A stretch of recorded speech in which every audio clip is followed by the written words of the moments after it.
Good afternoon. It's Wednesday, the 27th of November, 2024, just after 1 o'clock. Welcome to UK Column News. I'm your host, Mike Robinson. Joining me today via video link, we have Vanessa, Beeley, Charles Malet, and Kimberly Isherwood. Welcome to the programme, everyone. Vanessa, we're going to start with you. And of course, the big news over the last day or so has been claims of a ceasefire. So tell us, give us the background. Well, the ceasefire came into effect at 4 a.m. this morning. Prior to 4 a.m., of course, Israel was heavily bombing pretty much all of Lebanon and all of the borders and infrastructure in Syria until 4 a.m. when the ceasefire came into effect. If we just have a look at how Western media is portraying it, so this is in the ABC News, and if we look at the wording in the report itself, the Lebanese army and security forces will deploy in southern Lebanon over the next 60 days and take control of the territory controlled by Hezbollah. Notice the wording. Biden said, at the same time, Israel will withdraw its forces over the next 60 days in order for civilians to return to their homes on both sides of the border. And I have to say that today we have seen Lebanese civilians returning to their homes, both in the southern suburbs of Beirut and also heading to the southern border, despite the warnings from the Lebanese army not to do so, because the Israeli army is still embedded in many of the border areas. Israel appreciates the US contribution to the process and reserves its right to act against any threat to its security. So we're back in the self-defense paradigm. Many resistance followers are very much seeing this as a victory for the resistance because Netanyahu has effectively accepted a ceasefire agreement, which is a watered-down version of the UN Resolution 1701 and doesn't include many of the extra clauses that the Israelis were trying to get included. I'm perhaps a little more cynical in that I don't believe Netanyahu would accept anything that is not to the advantage both of Netanyahu and of the Zionist regime and movement. As Professor Tim Anderson pointed out, we haven't seen any official statement from Hezbollah, and in fact, we're very much at that point, we're getting fed information purely by Israeli and Western media, which of course is very much in lockstep with Israel. And this is just a very short video showing the exodus from the central areas of Beirut that actually hadn't been targeted by Israel before, which include areas around Hamra, which is the main shopping area in the center of Beirut. So as I said, typical of Israel prior to any kind of ceasefire, which throughout history, Israel has never honored any of the ceasefires that it has agreed to. But what they always do is intensify the attacks prior to any kind of arranged ceasefire. So Netanyahu's speech prior to the ceasefire coming into effect was quite interesting and to some degree bears out my reading of the situation. So let's have a look at, first of all, what he says about Iran at the beginning of his speech.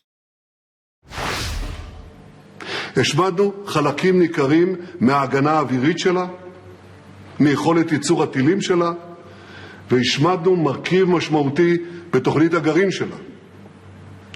אני נחוש לעשות כל מה שצריך כדי למנוע מאיראן להשיג נשק גרעיני.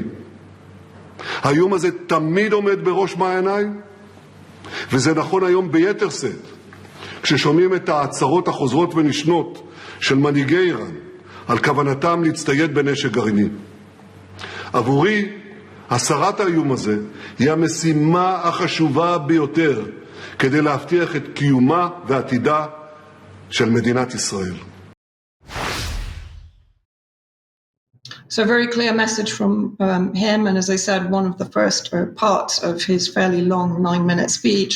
And of course, with the view that Trump will then be in the throne in the United States, Vance, his running mate, has made it very clear that the US will be going after Iran. And so my feeling is this agreement gives Israel time to regroup, to rearm, and to basically wait for Biden to go and for Trump to come in when I think they feel that they will have greater support. And again, that's borne out by what he next says about President Assad and Syria. בסוריה אנחנו מסכלים בשיטתיות את הניסיונות של איראן, חיזבאללה והצבא הסורי להעביר חימושים ללבנון. אסד חייב להבין, הוא משחק באש. And of course, this goes hand in hand with a number of threats that have been issued by spokespeople of the Zionist regime, threatening the life of President Assad, basically, if he continues to ally himself with the resistance axis. And then a very typical message from Netanyahu and from Israel regarding self-defense in relation to the ceasefire. So let's just play that section. משך הפסקת האש תלוי במה שהתרחש בלבנון. בהבנה מלאה עם ארצות הברית, אנחנו שומרים על חופש פעולה צבאי מלא. אם חיזבאללה יפר את ההסכם וינסה להתחמש, אנחנו נתקוף. אם הוא ינסה לחדש תשתיות טרור בסמוך לגבול, אנחנו נתקוף. אם הוא ישגר רקטה, אם הוא יחפור מנהרה, אם הוא יכניס משאית עם טילים, אנחנו נתקוף. כן, אני שומע את הטענה, שאם ניכנס להפסקת אש, לא נוכל לתקוף ולא נוכל לחדש את המלחמה. אני מזכיר לכם, זה בדיוק מה שאמרו לי, אבל בדיוק. כשעשינו את הפסקת האש בעזה לצורך שחרור חטופינו. אמרו שלא נחזור להילחם, חזרנו להילחם, ובגדול.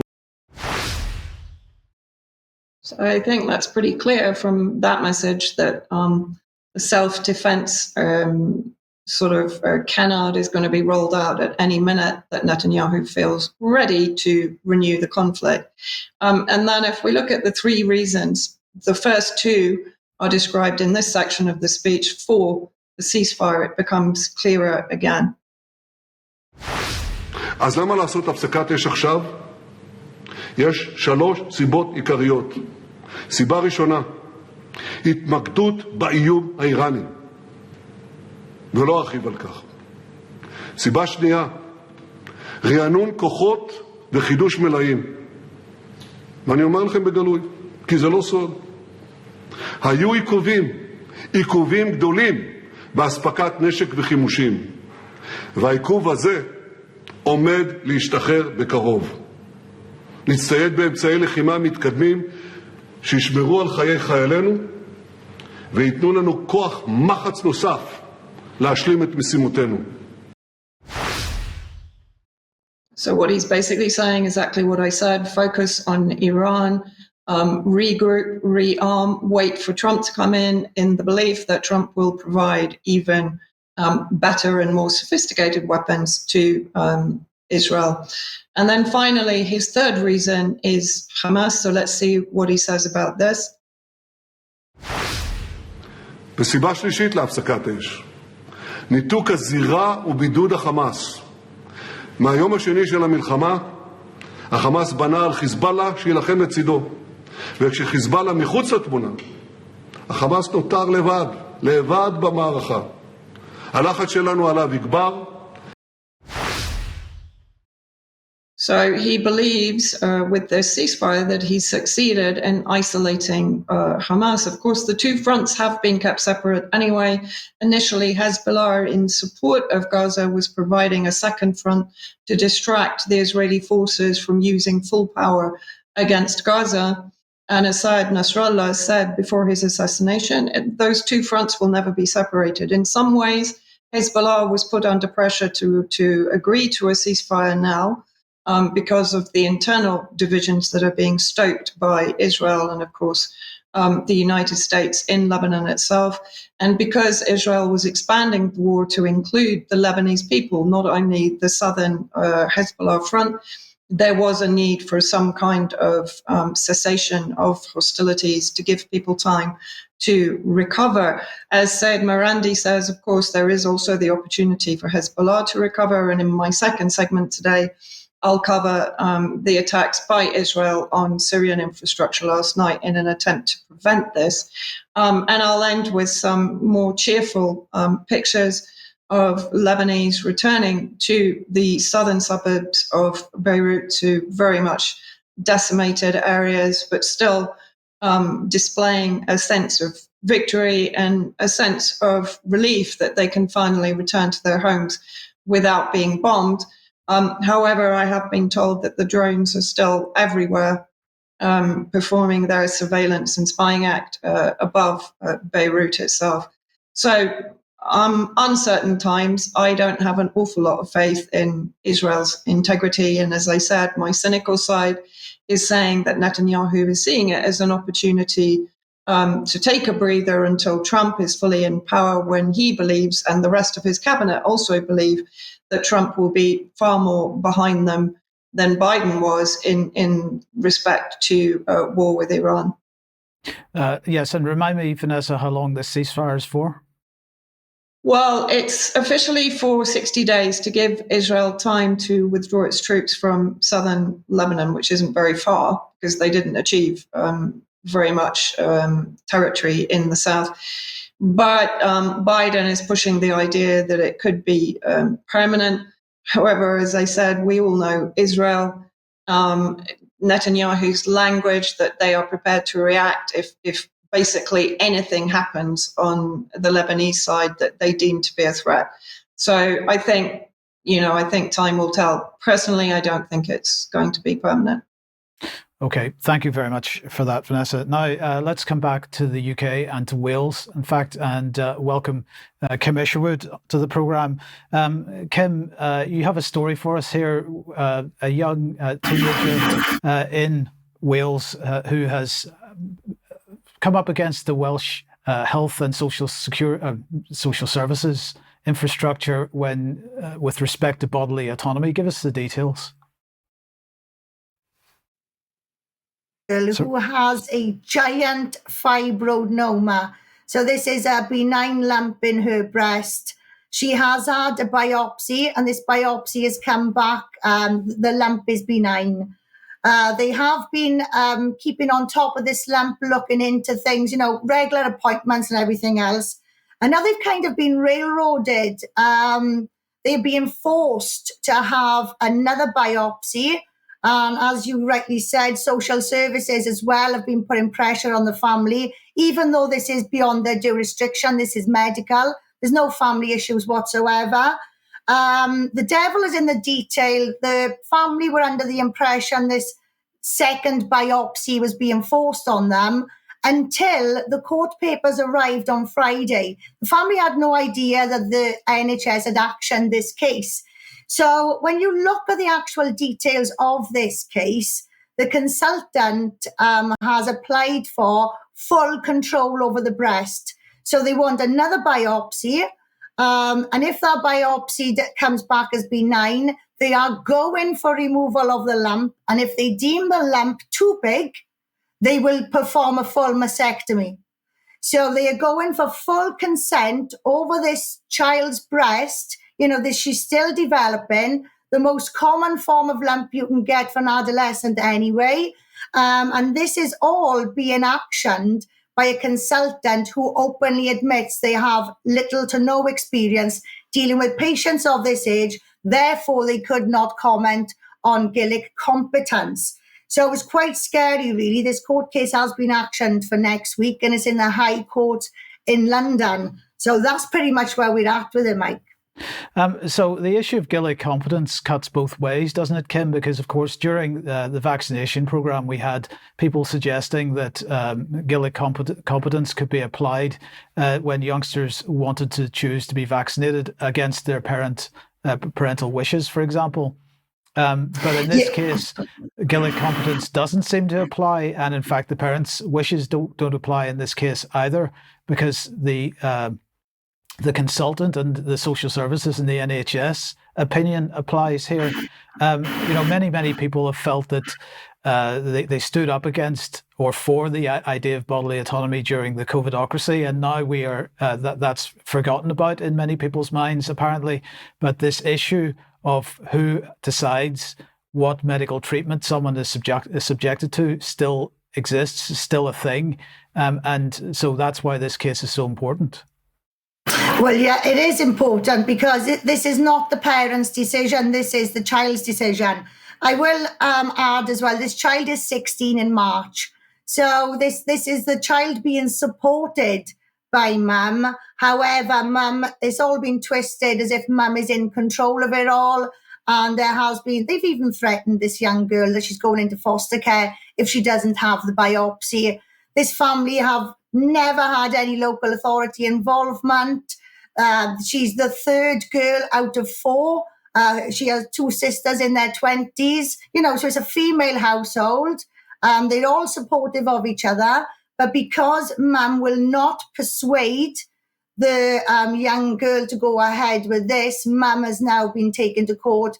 Like I said, if you look at the court order and the statement as well, they are going for they want permission for a full mastectomy, even when the results, or if the results come back again as benign. They also state they will not be 100% satisfied until 100% of the lump is removed. And if the lump is too big, and these are their words, if the lump is too big, we go in for a full mastectomy. These are life-changing decisions that adults usually make under life-threatening conditions. This is quite scary here. I don't want to put my own personal opinion across because I've only been asked to speak about certain aspects of this case. But it is alarming. It is concerning. I cannot get my head around it. And like I said, the family have been misled and kind of bullied into consenting to another biopsy under the impression that all of this is going to go away when they get the results of that. But the court order, which was submitted last week without anybody knowing, clearly states that they do have intentions of going for a full mastectomy if they deem this lump too big. And again, I'll go back to the fact that this consultant has admitted she doesn't have experience dealing with patients of this age. So who is going to deem this too big? Under whose watch is this too big, Is this person even experienced enough to make these decisions? So as far as I'm aware now, there are other medical experts on the case, experts that have dealt in the pediatric field, So this is pretty much, like I said, this is pretty much where we're at. It's quite alarming when you look at the details of this case. Right, and just finally then, Kim, what I'm not clear about is if this court case were to go against the family and the child, what are they going to do? Are they going to arrest her? Are they going to hold her down and tie her to a bed and wheel her into the operating theatre? How are they going to force the issue? Well, your guess is as good as mine, Mike. This is very new to us all.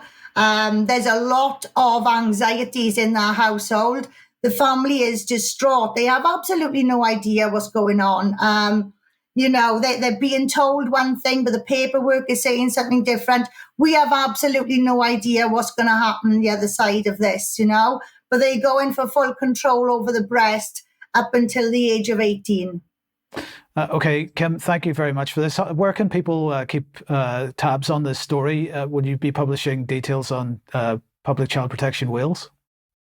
Yeah, well, Public Child Protection Wales isn't actually dealing with the case. We're just supporting the family right now. But yeah, with the family's permission, we will be publicising details on their behalf and details of the court case in London next week as well. Right, thank you very much, Kim, and we'll keep everybody posted on that as well. So thanks for joining us today. Thank you. Charles, let's move on to you then. The question of gender, which has been in the Supreme Court. Thanks very much, Mike. Yeah, good afternoon. Good afternoon, all. Yes, indeed. Yesterday and today, there is a case in the Supreme Court, which I think may be regarded as a first world problem that might be seen to epitomise the so-called progressive culture, which is responsible for so much degradation in the United Kingdom and indeed other parts of the world. But this is brought by 4 Women Scotland, and as I say, is being heard in the Supreme Court yesterday and today. Now, the issues are stated to be, is a person with a full gender recognition certificate, which recognises that their gender is female, a woman for the purposes of the Equality Act 2010. So it boils down to, on the one hand, the question, what is a woman? But also it concerns the scrapping really between two different bits of legislation. And this is articulated by For Women Scotland. We'll just put their point of view on screen. And they say that they believe that there are only two sexes, that a person's sex is not a choice, nor can it be changed. Women are entitled to dignity, safety, and fairness. Now, there is a lot of technical detail to this. And as I say, it concerns the Gender Recognition Act 2004 and the Equality Act 2010.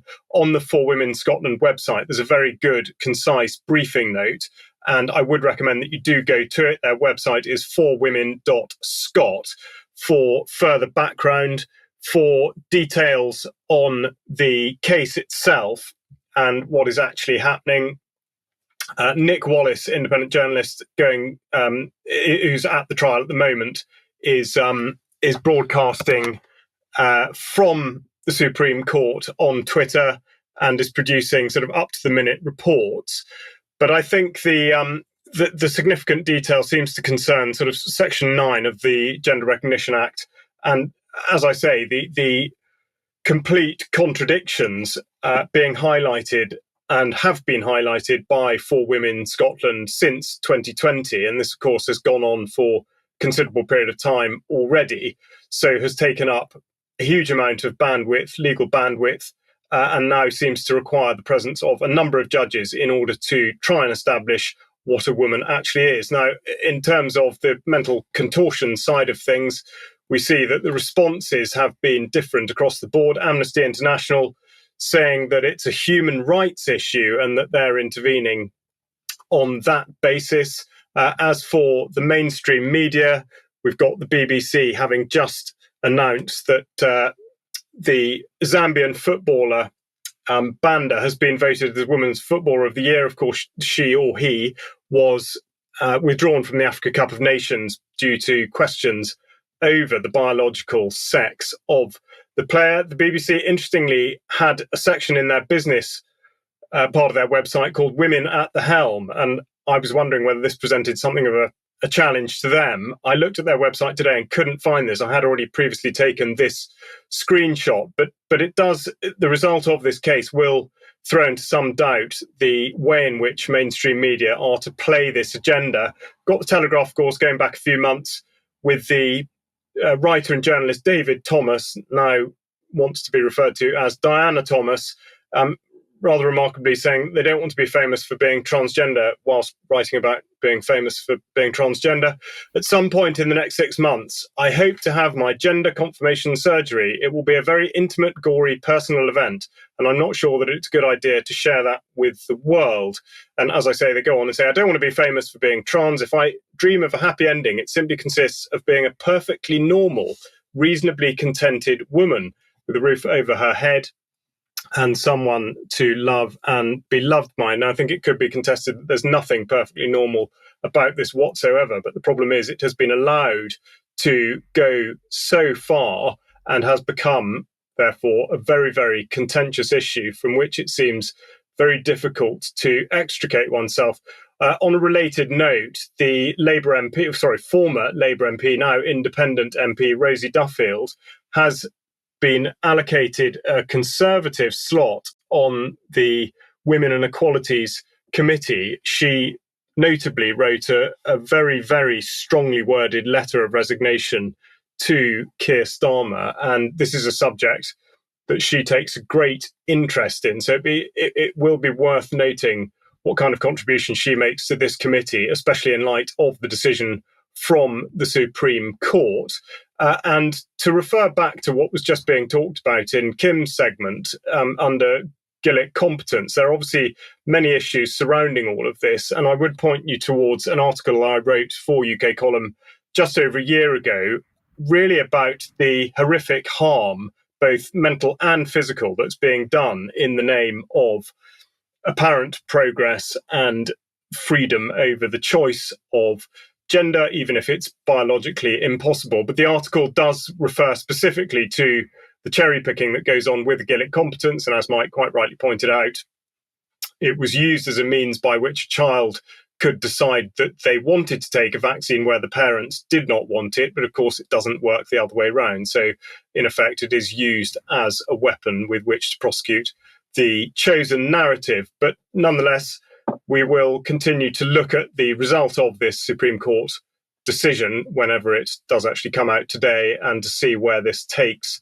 the gender and what is a woman question. Thank you, Charles. Thank you. Now, let's come on to the issue of false communications. Now, this was the absolutely disgraceful article in the BBC. Rioter 61 found hanging in cell, inquest told. This, of course, is referring to the death of Peter Lynch, whose funeral is taking place today. But, of course, Peter Lynch was not a rioter. So this headline, an absolute lie. Now, just to give an idea of how much Peter Lynch was not a rioter, let's just look at a little bit of video of him speaking. Right, so tell us why you're here today. Because we did a vote in 2016, the democratic vote, it's not being upheld. Parliament's took it onto themselves. The corrupt MPs have took it onto themselves to deny our vote what we put them in power for. But now they're in power, they're stuck there defying what we put them in there for. And all these corrupt MPs now are saying they're getting picked on and abused, but why not? They actually went in there to do a job and they've gone and turned against will of people, which is absolutely ridiculous. I mean, how do we go by our rights and bring our children up if the corrupt system all the way through, police, judicial services, everything, it's all involved. Parliament, MPs, everything, they're all corrupt. We get Prime Ministers corrupt. So how can we tell our children to bring them up straight and narrow when everybody above them was corrupt, but yet they're expecting the people to do as they're told by people that's not doing as they're told what we're putting here for. So I just can't see around it unless they come out to Brexit. Now, of course, that was a few years ago, but nonetheless, clearly a gentleman, and therefore, it absolutely outrageous the way that the BBC in particular presented him. But I'm going to divert a little bit here and talk about the air crash of the DHL cargo plane in Latvia. So this happened a couple of days ago, as everybody will know, because we just want to highlight a couple of the headlines that were presented as a result of this. Here's the Guardian. The DHL plane crash in Lithuania may be the result of sabotage, says German minister. And this was the narrative right across the mainstream press immediately after the accident. Nobody at that point knew anything about what had happened. The plane had crashed. One person was dead. It was a cargo plane, so there were only 4 people on it, so 3 others survived. But the narrative in the mainstream press was Russia did it. And the most egregious example of it in the British press, at least, was The Sun. Putin's jet blast, DHL plane crash sparks fear of deadly Russian terror op as Secret Service investigates the vids emerge of jet fireball. It wasn't just the mainstream media. The so-called influencers were out in force on social media. Russian sabotage bombs already nearly downed DHL aircraft. Now this, said Edward Burke. He is a Burke.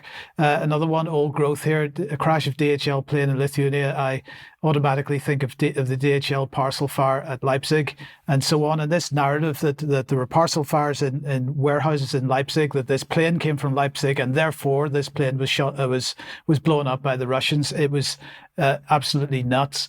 Now, this article at least was a bit more reasonable. Cargo plane crashes in Vilnius. And I just want to highlight a couple of parts out of this, because this was published at about the same time as all those other articles came out, and making the point that the police had already spoken to one of the crew members at this stage who had survived, that there'd been nothing unusual on the aircraft at this point. So the question is, what did happen? Well, let's just have a look. So this is the information plate that the pilots have on board. This is the Jeppesen one. Others may have others, but they all say the same thing. And a couple of things to note here. First of all, at various waypoints, as they're approaching. It's very clear what's supposed to happen. So at cutoff here, they are supposed to be at a maximum of 230 knots. And the reason for this is because the turn that they have to make once they get to the next waypoint is quite tight for a commercial jet. And therefore, they need to be a little bit slower. And so this is giving them speeds and heights that they need to be at. And in fact, by the time that this particular jet had got to Gekbe, just as they're about to join the instrument landing system, they were too fast. They overshot this turn. And so they had to compensate for that. And by the time they got to the point where they're supposed to be in a stabilized approach for the runway, they were just about stabilized. They were still too fast. They were a little bit high. And at the same time, they completely misunderstood the instructions from air traffic control for the frequency that they had to change to speak to the tower. And so as a result, by the time they were heading down the instrument landing system, they were clearly busy trying to actually reestablish communications with air traffic control, which they had lost. So why am I talking about this? Because if we compare what happened with the people who were commenting following the riots and so on, and in and around the riots, and we compare it with this type of thing from The Sun and the treatment of people, it has been quite different in each case. So just remind ourselves, this was the headline: DHL crash sparks fear of deadly Russian terror op. This was complete false communications by The Sun. And if we remember the Online Safety Act, a person commits false communications offence if they send a message conveying information that they know to be false, and at the time of sending it, they intend the message to cause non-trivial psychological or physical harm to a likely audience. I would argue that The Sun headline absolutely did those things. And so they were guilty of that offence, except they can't be, because the Online Safety Act then says that a recognised news publisher cannot commit an offence of false communications. And in fact, a broadcaster cannot commit an offence of false communications. So I would argue that the police should be round to visit this guy, Edward Burke, if they've been round to visit the people that were alleged to be winding up the riots a few months ago. They should be around to visit Katie Davis, the journalist at The Sun, because the day that we start treating one section of society different to another section of society, then we are not in a democracy. We are in a dictatorship, because we are supposed to be standing by the rule of law. The rule of law is supposed to apply to everybody. In this case, it clearly doesn't. So we're going to talk a little bit more about this in extra. Now, let's move on. If you like what the UK column does, you'd like to support us, please head to support.ukcolumn.org. There are options to help us out there. You can make a donation. You can join as a member, and there are various membership levels if you'd like to join for longer periods of time. And you could pick something up at the UK Column shop. That helps us a lot as well.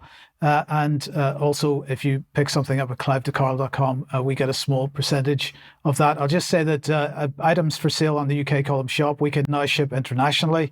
So if you are outside the UK, please have a look at UK Column shop as well. Do share the material that you find on the UK Column website, and there are share links there for you to do that. Now, tomorrow, this is, we're putting out an interview at 1 p.m, which Alex Thompson is, we say, chairing a debate.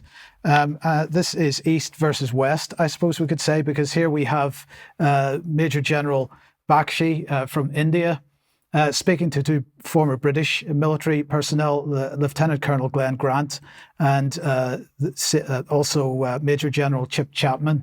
Now, we've got to say absolutely straight away here that anybody that's been paying attention to the UK column over the last period of time may recognise the name Glenn Grant, because, of course, we've described him as Glenn of Riga in the past. And he is a senior, or was a senior fellow at the Institute for Statecraft. So he was absolutely in the Integrity Initiative programme. So this is a debate, and it's somewhat different to the type of thing we may have hosted in the past, but it is a very interesting conversation nonetheless. Well, you may take a certain view on the position of the two British participants in this. So do watch it at 1 p.m. if you possibly can. Finally, just want to mention this once again. the CC Advisory Assembly.co.uk, Concerned Citizens Advisory Assembly. They're organising a series of Zoom calls, details on screen, more information in the show notes. Charles, let's come back to you now and an update on farming.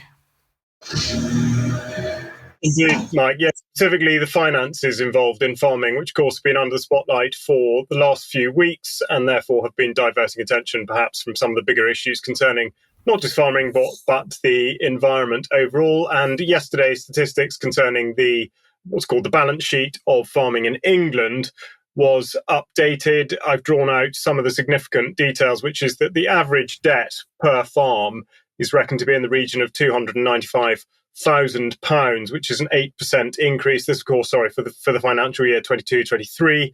The average net worth of a farm, obviously meaningless in some senses because it's an average, is 2.2 million, which bears scrutiny in some senses because, of course, the inheritance tax threshold is going to be introduced at 1 million from 2026. The return on capital employed is just 0.5%, which is down 0.5% relatively. And just to give a frame of reference, a business is reckoned to be doing well or well enough if that figure is around 20%. So this is 40 times lower than one might expect it to be. On a similar note, the gearing ratio is largely unchanged, 12%, which is roughly the relationship between overall assets and liabilities. And then on the more current basis, liquidity is at 321%, which is an increase every year over the last 5 years, which in effect is the ability of a farm to be able to satisfy its debts on a current basis. But of course, all these figures are in some way misleading. Just to add a little bit of detail, just to give an idea of how much farms make. Again, on average, here's a graph showing the return on capital employed at just £9,000 per farm versus the capital employed of 1.6 million per farm. Obviously, average figures, so not a huge amount to be said about the specifics of it. But the point to be made here is that these figures are set in light of the changing value of money and not land. So this graph, which is slightly difficult to read, produced by Savills, shows how land values have changed since 1993. And the arrow is pointing at the figure, the overall figure, the different colours of different types of land, but in effect they all show the same trend. And the value of land has gone from about £1,000 an acre in 93 up to over £8,000 an acre today. And as I say, it's not that the land has necessarily increased in value, it's just that the money represented by it has been devalued so significantly. Now, to come back to the money and the inheritance tax thing, it was reckoned that perhaps 520 million would be recouped by introducing inheritance tax or getting rid of agricultural property relief from 2026. The Daily Express here highlighting the absurdity that a slightly larger amount is to be handed over to foreign farmers. Note the advertisement for Tesco at the bottom of the page, which I'll come back to in a second. But this is something that's been looked into by the Taxpayers Alliance, and they quote a figure of 536 billion in foreign aid, which again is just a ludicrous statistic if the figure calculated for the agricultural property relief loophole being closed is actually to be treated as verifiable. Now, we talked a bit about the gathering that Mike and Brian went to on the 19th, and in particular, the requirement for registration and exactly why that may have been. I was in touch yesterday with one of the organisers, Ollie Harrison, just showing his Twitter profile here, because it's interesting to note that he describes himself as a media personality. In terms of the capturing of that data, which has now been got rid of, it was in effect at the behest of the police, the Metropolitan Police, who required it in order to be able to ascertain the type of space that was going to be appropriate for it. They reckoned about 1 in 3 people did actually register, which means an attendance of about 40,000 people, probably. I think the more significant thing about Harrison is that his pinned tweet on his profile talks about the necessity to farm with the herbicide glyphosate. And without going too much further into the detail, I would just wind the clock back to 1962 when Rachel Carson published her very, very significant book, Silent Spring, in which she said, chemicals sprayed on croplands or forests or gardens lie long in soil, entering into living organisms, passing from one to another in a chain of poisoning and death. And of course, with industry pressure and indeed government subsidy, this has become a practice that has become completely part and parcel of farming and is now not really questioned in the way that it should be. And Carson went on to say, can anyone believe it is possible to lay down such a barrage of poisons on the surface of the earth without making it unfit for all life? They should not be called insecticides, but biocides. She was talking, of course, specifically about DDT, and her work had a very significant impact on that particular industry. Now, I'm going to show a slide that I've used in the past, and indeed Mike has, but these are all the types of businesses that largely are stocked by supermarkets. And of course, the point I'd like to make under the heading of what can I do is to draw people's attention to the fact that producing food in effectively a chemically induced environment is simply not conducive to achieving optimal human health. It's a very straightforward point to make. And the message is that if people keep buying this, not only are we financing the globalist corporations, but we are also leading to bad health outcomes. Now, to get further into all of this, I would encourage you to go to a new series page on the UK Column website, which the address is listed on the screen there, ukcolumn.org/series/farming. It will be in the drop-down menu from the series tab, and it contains all the content that we have, which is now very wide, very varied, and I really encourage you to take a good look at that because there's a lot of very, very worthwhile information to research there. Thank you, Charles. Now, let's come back onto the issue of war, sadly, but we have to deal with it. We're going to start off with a video clip of Rob Bauer speaking yesterday. Now, this Rob Bauer, for anybody that doesn't know, is chair of the NATO Military Committee, has been since June 2021. Let's just have a quick listen to this. Business leaders in Europe and America need to realize that the commercial decisions they make have strategic consequences for the security of their nation. Businesses need to be prepared for a wartime scenario and adjust their production and distribution lines accordingly. So he's absolutely clear that we are heading into a war footing. That's where we're going. Now, if anybody thinks that the emergency legislation that was brought in with respect to COVID was draconian, that is only a fraction of what we are likely to see should we actually end up on a war footing, an openly declared war footing at least. Now, the next thing that another quote or another section of that, after he gave his full presentation, was asked a few questions. Let's have a listen to a little bit more from Rob Bauer. And I'm very happy that we had it and that we have now changed this attitude from, the idea was we're a defensive alliance. So we will only sit and wait until we're attacked. And then when we're attacked, we will be able to shoot down the arrows that come to us. But it's smarter not only to do that, but also to attack the archer that is in Russia. So it should be pretty clear this guy appears to be off his head at the moment, absolutely a state of insanity. One final clip, however. There were security guarantees for Ukraine in 1994 when they gave away their nuclear weapons. Those parties were US, UK, and surprisingly, Russia. So one of the parties that was supposed to provide security for Ukraine invaded Ukraine in 2014, as you said, for the first time, and the full-fledged invasion in 2022. So.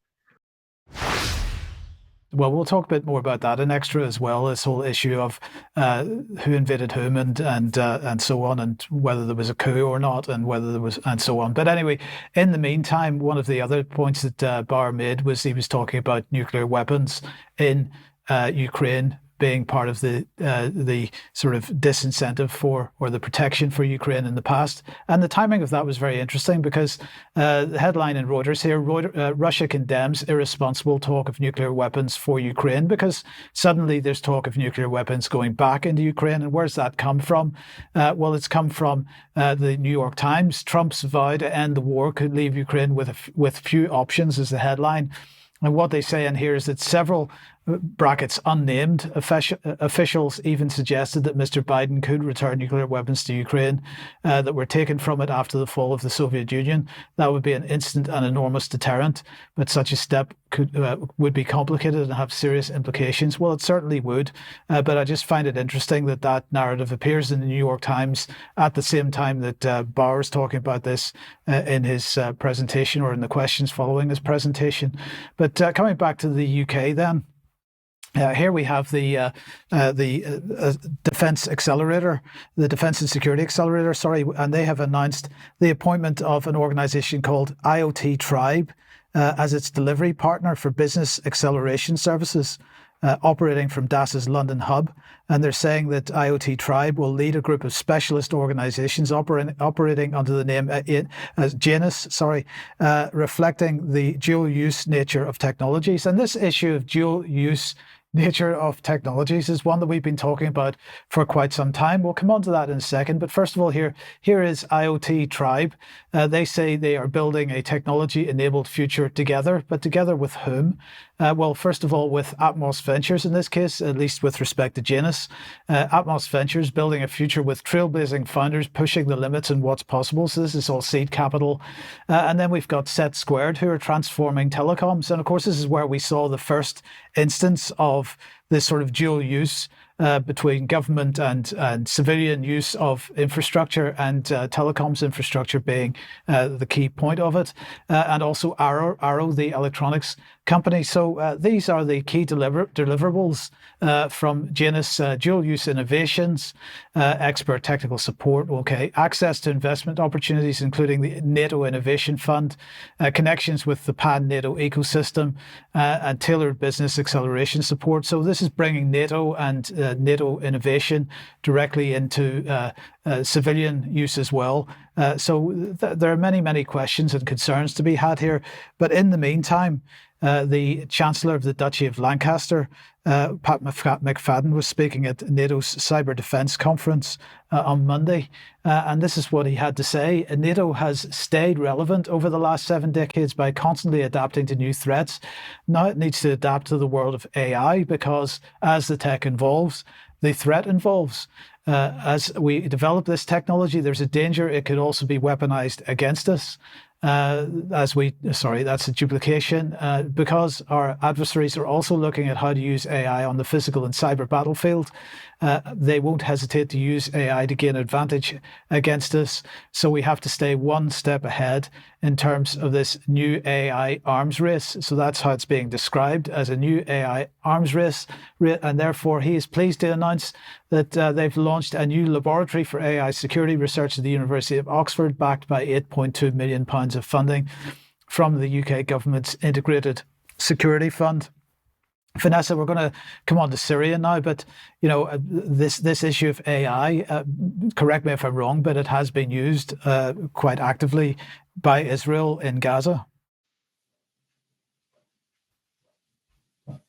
200 former members are involved in such research and development. Would be interesting to dig a bit deeper to find out. So we're back in Syria, and related very much to my first segment, talking about the ceasefire, because last night, I'm about 15 minutes from the main border, but my windows were rattling from about midnight onwards while Israel was bombing virtually the entire Syrian border with Lebanon. This is just a photo of the Masna border, which is the main border that I used to use to go into Lebanon. Interesting that since the ceasefire came into effect, I am being told that now the borders can be repaired, having bombed them in the last 8 hours. Quite extraordinary. I've written extensively about this situation at my Substack. So before the ceasefire, Israel intensively bombed the Syrian border with Lebanon. And let's just have a look at the Ministry of Defense statement. So 5 minutes after midnight, the Israeli enemy launched an air aggression from the direction of Lebanese territory, targeting the border crossings between Syria and Lebanon in the western countryside of Homs. The aggression led to the martyrdom of 6 people, including 2 soldiers, and the rest civilians, and the injury of 12 others, including children, women, and workers, or rather volunteers in the Syrian Arab Red Crescent, and the occurrence of significant material damage. So let's just have a look at a few seconds of video of those attacks, particularly at the main border in the north.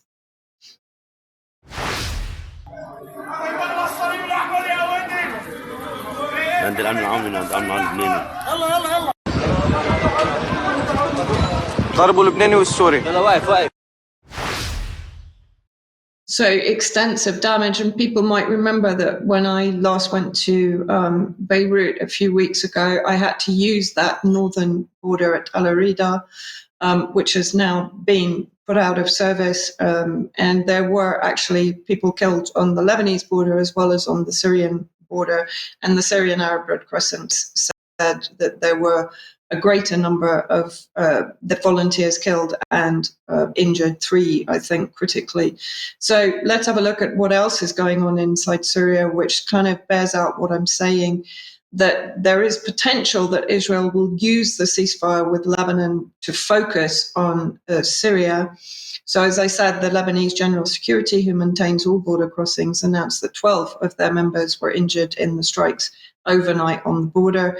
At the same time as Israel hit the Homs countryside and border crossings, it also targeted crossings closer to Damascus in Sakhaya and Al-Zabadani. These crossings are often used to bring Lebanese goods into Syria and are a lifeline for many Syrians. In lockstep with Israel, ISIS terrorists have been attacking military transport trucks on the Al-Hasaka to Al-Raqqa road from the US-occupied northeast. The attack killed 2 drivers and critically injured a 3rd. A curfew has been imposed for motorbikes on the roads used by Syrian oil convoys after they were attacked by gunmen on motorbikes. This includes the road from Al-Hasaka to Deir ez-Zor. For a 2-week period, the Syrian government, of course, is forced to negotiate oil supply with the Kurdish Contras under the control of the US occupation forces. So again, attacking the meager oil supply to the Syrian state. This is a map just showing the areas that were attacked. So all around the Homs countryside on the border with Lebanon, and then with Damascus also on the border with Lebanon, and about 10 crossing points, both major and minor, were put out of action, and serious damage to infrastructure and to bridges in the area. And I just wanted to show this final map, which shows Syria. This was drawn up in 2019 and was printed by Mint Press News. But the red circle shows, sorry, another explosion here. The red circle shows the area around Homs, and you can actually see the concentration of air defense and radar detection systems. And Homs is known partly because of its geographical location in the center of Syria, with access to all areas of Syria, as being the military capital.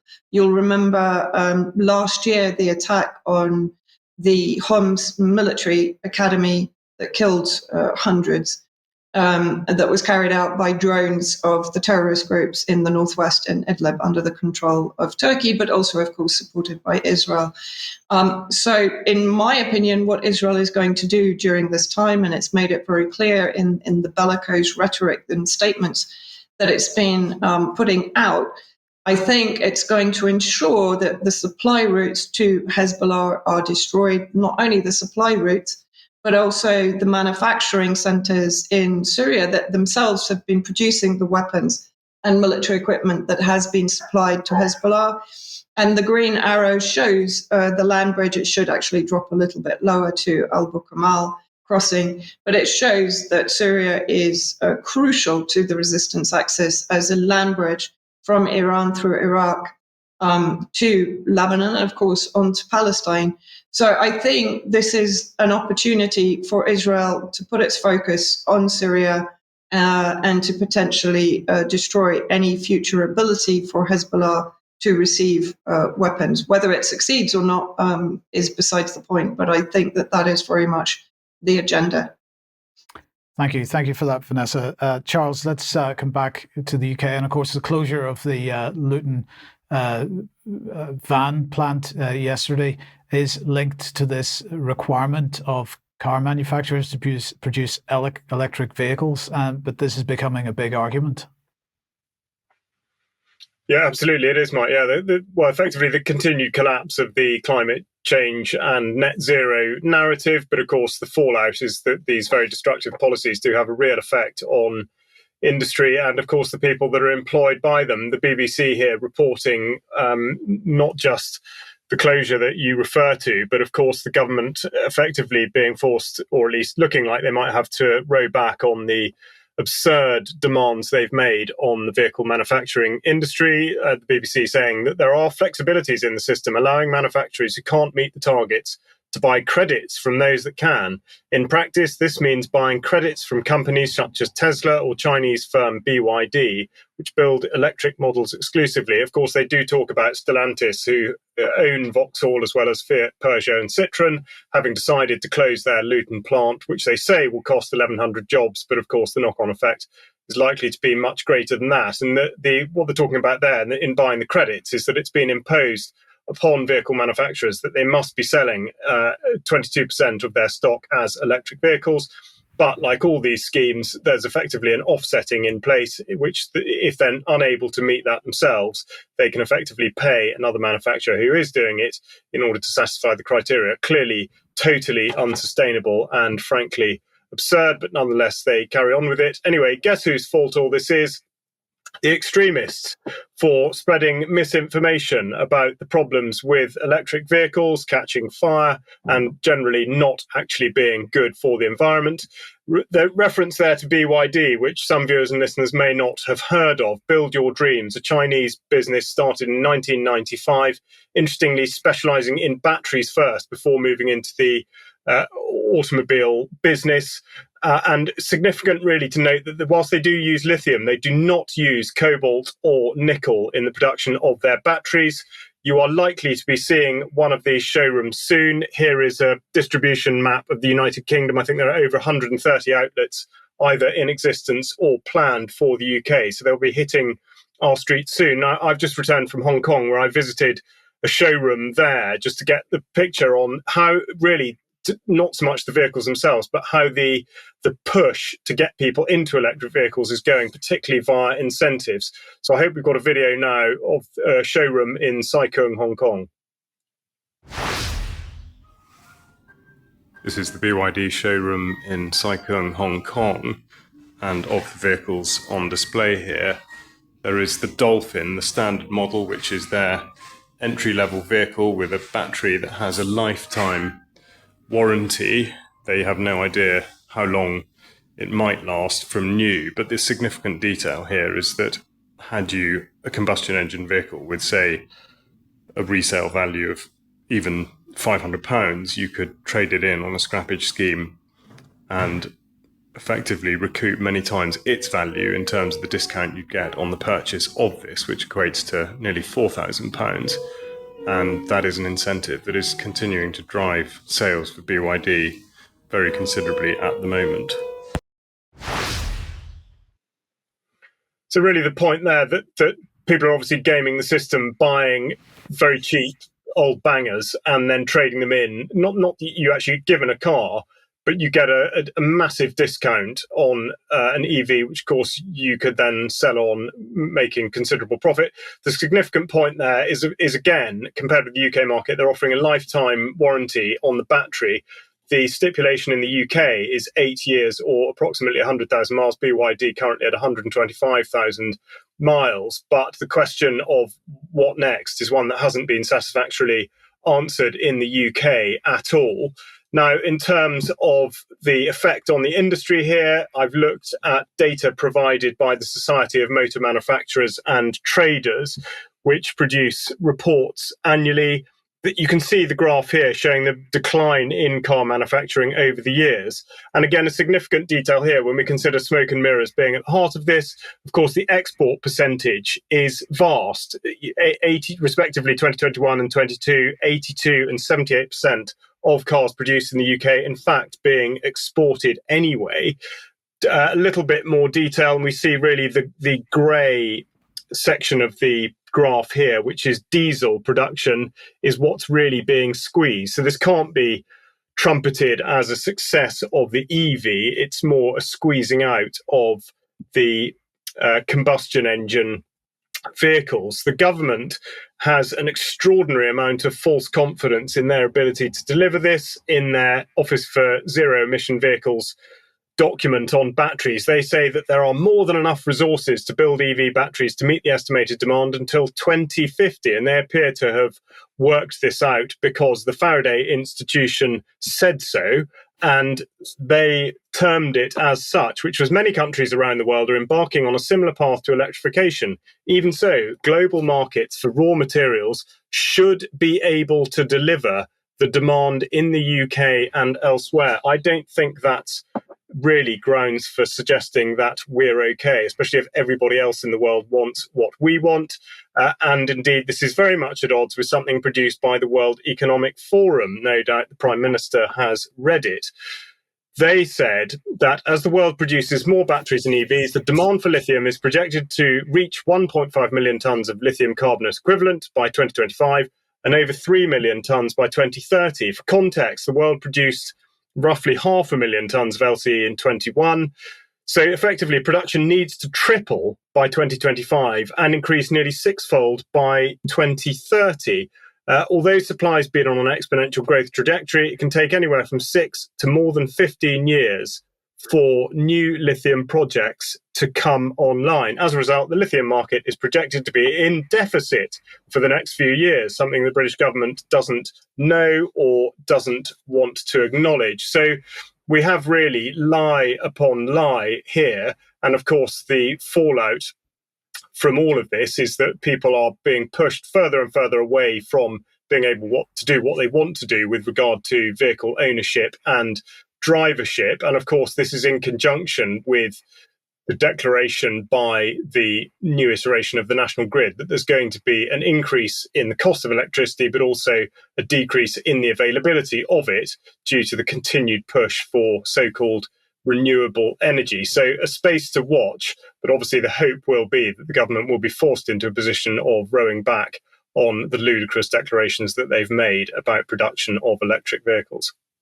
Which nobody wants, of course. Thank you very much for that, Charles. Now, we got to end there, unfortunately. Time is up. We'll be back in a few minutes for some extra. And one of the things we will be mentioning is the question of webcams in London. Everybody's talking about this on social media at the moment, but we'll talk a little bit about that and some other things in extra. If you're a UK Column member, stay on the stream and we will start in a few minutes. Otherwise, don't forget the discussion with Alex and his contributors tomorrow, 1 p.m. And we'll be back for the news at 1 p.m. on Friday. See you then. Bye-bye.